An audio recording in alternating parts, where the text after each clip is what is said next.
నమస్తే welcome to our channel. నిన్నటి నుంచి పవన్ కళ్యాణ్ మన్యంలో తిరగటం ఆ వీడియోస్ అన్ని మనం చూస్తూనే ఉన్నాం.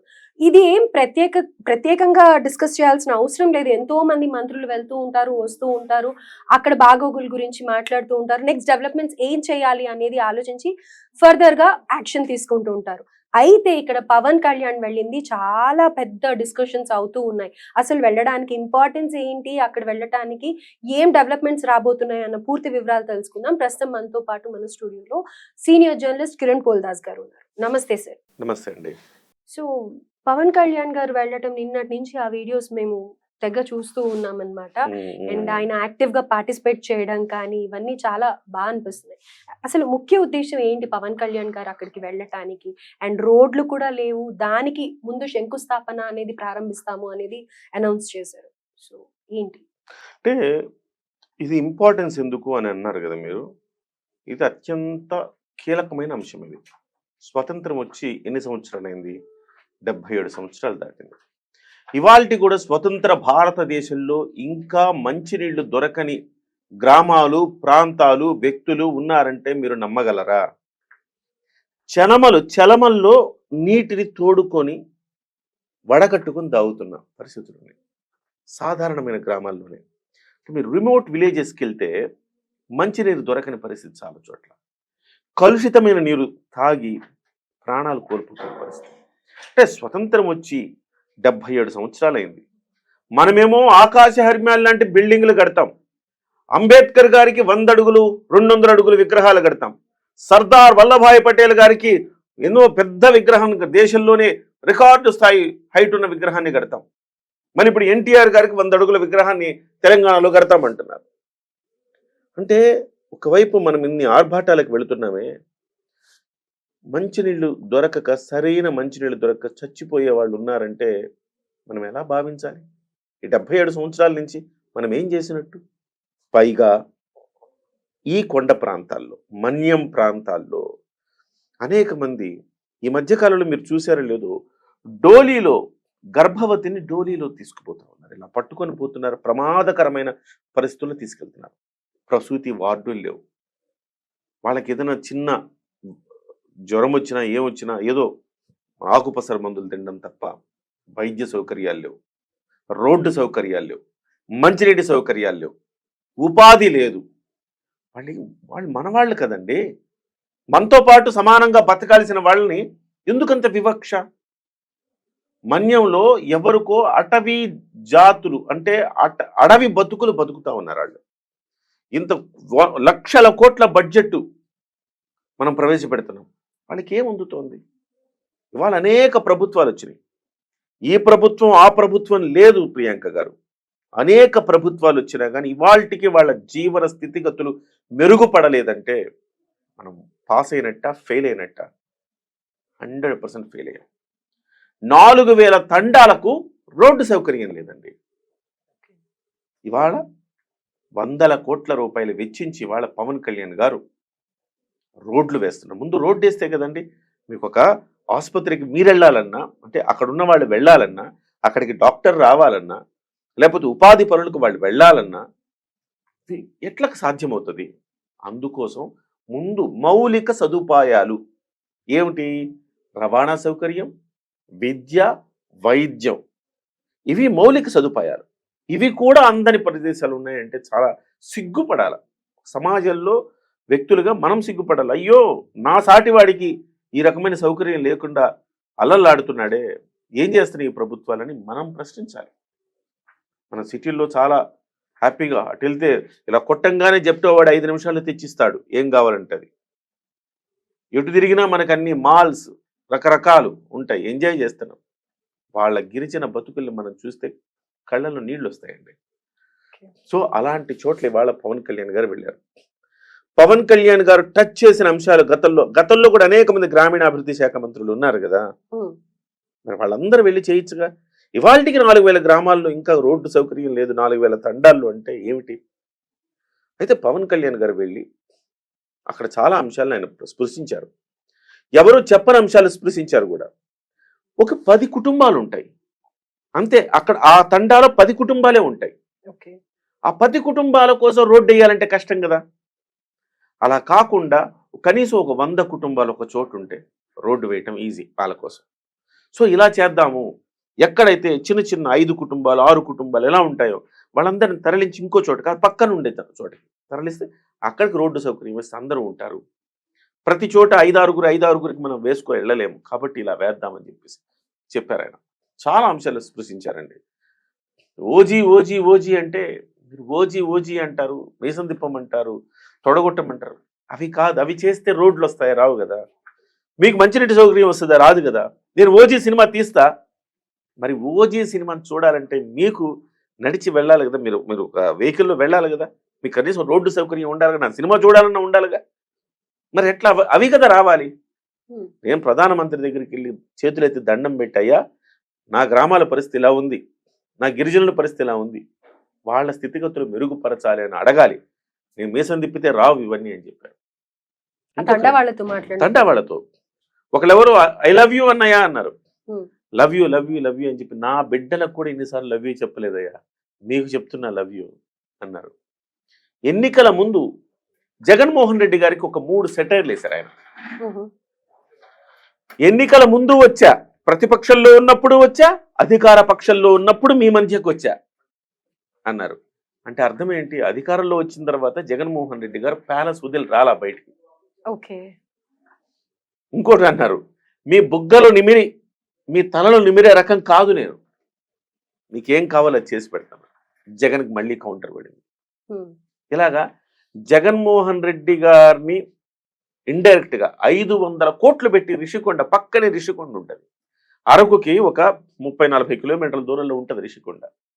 ఆ రిషికొండలో రిసార్ట్ అక్కడంతా కూడా కొండని తవ్వేసి మంచి అద్భుతమైన భవనాలు కట్టాడు జగన్మోహన్ రెడ్డి 500 కోట్ల రూపాయలతో.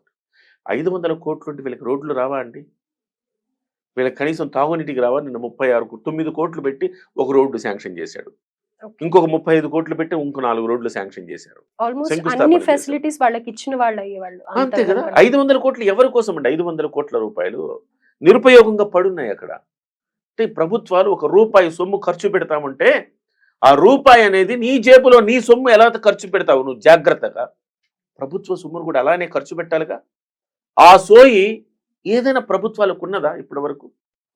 జగన్మోహన్ రెడ్డి ఎట్లా అనాలోచితంగా ఎట్లా ఖర్చు పెట్టారు? అదంతా డబ్బు ఎవరిదండి? మీది నాది, మీరు నేను కష్టపడి చేస్తే పన్నుల రూపాయలు వస్తే ఆ పన్నులు తీసుకుని మళ్ళీ ప్రభుత్వాలు ఖర్చు పెట్టాలి.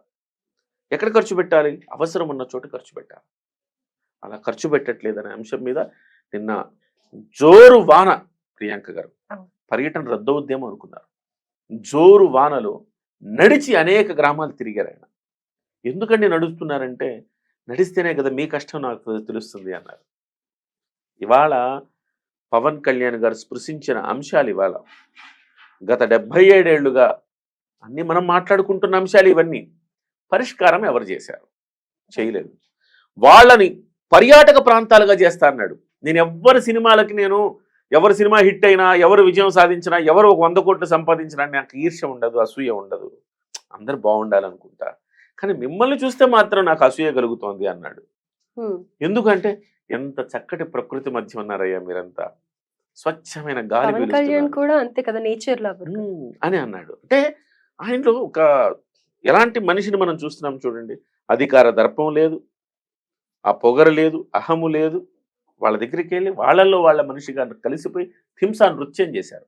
అయితే ఇక్కడ ఒక చిన్న క్వశ్చన్ కిరణ్ గారు, అంటే ప్రతిపక్షంలో ఉన్నప్పుడు వచ్చాము, అధికారంలోకి వచ్చాము అనేది ప్రూవ్ చేసుకోవడానికి వెళ్ళారా, లేకపోతే కనుక it was already plan to visit that place? ఎందుకంటే ప్రతిపక్షంలో ఉన్నప్పుడు వచ్చాము, అధికార పక్షంలో ఉన్నప్పుడు వచ్చామని చెప్పుకోవడానికి వెళ్ళలేదు.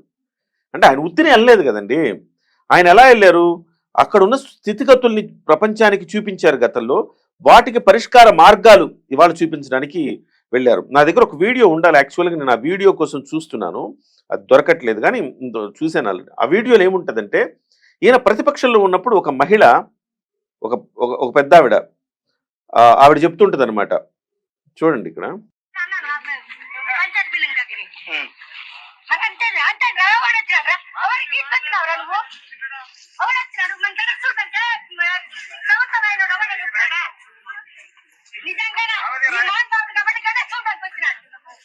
ఉమ్.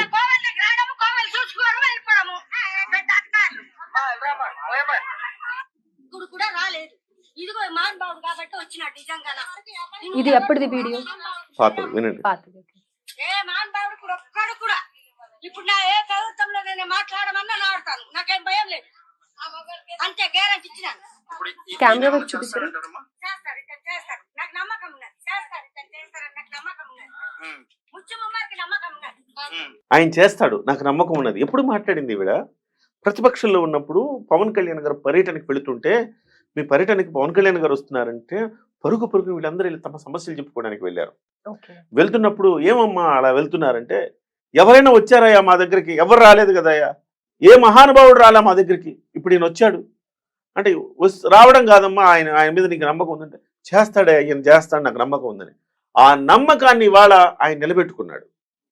ఆ నమ్మకం ఆ తల్లి పెద్ద ఆమె తల్లిలో ఉన్న ఆ నమ్మకం ఏదైతే ఉందో అనేక మందికి ఆ భరోసానిచ్చాడు. ఆ రోజు అధికారంలోకి వచ్చిన తర్వాత ప్యాలెసుల్లో కూర్చొని పబ్జీలు ఆడుకోవడం కాదు, ఎక్కడెక్కడ డబ్బులు వస్తాయి పిండుకోవడం కాదు, ఇసుక మద్యం వీటిలో ఎలా అక్రమాలు చేయాలి, ఎట్లా డబ్బులు పిండుకోవాలి అని ఆలోచించడం కాదు.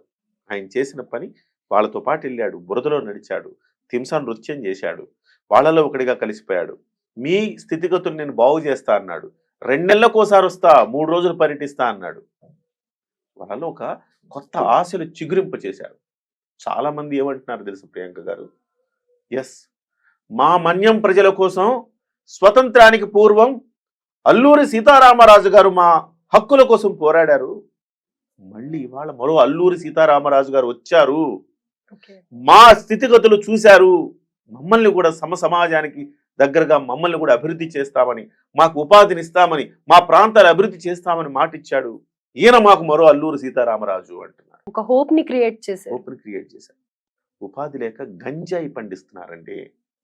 అది కూడా మీకు బయట ఎక్కడ గిరిజన ప్రాంతాల్లో అక్కడికి వెళ్ళి మీరు ఒక ఎకరం కొనాలంటే కొనలేరు. కొనటానికి మీకు హక్కు లేదు. కేవలం ఒక గిరిజనుడికి మాత్రమే హక్కు ఉంటుంది. ఆ గిరిజనులకు మాత్రమే హక్కున్న భూముల్లో వాళ్ళతోనే భూములు కొనిపించి, వాళ్లతోనే గంజాయి సాగు చేయించి, వాళ్లకు 10 పరకో కూలీ పడేసి ఆ గంజాయి తీసుకెళ్లి రాష్ట్రం మొత్తం 175 నియోజకవర్గాలు దేశ విదేశాలు దాటిస్తూ కొన్ని వందల వేల కోట్లు సంపాదించింది గత ప్రభుత్వం. గత ప్రభుత్వంలోని పెద్దలు, ప్రభుత్వం అంటల గత ప్రభుత్వంలోని పెద్దలు ఈ రకమైన పరిస్థితి. అంటే వాళ్ళకు ఉపాధి ఉందనుకోండి, గంజాయి పండించడానికి వెళ్తారంటే లేదు కదా.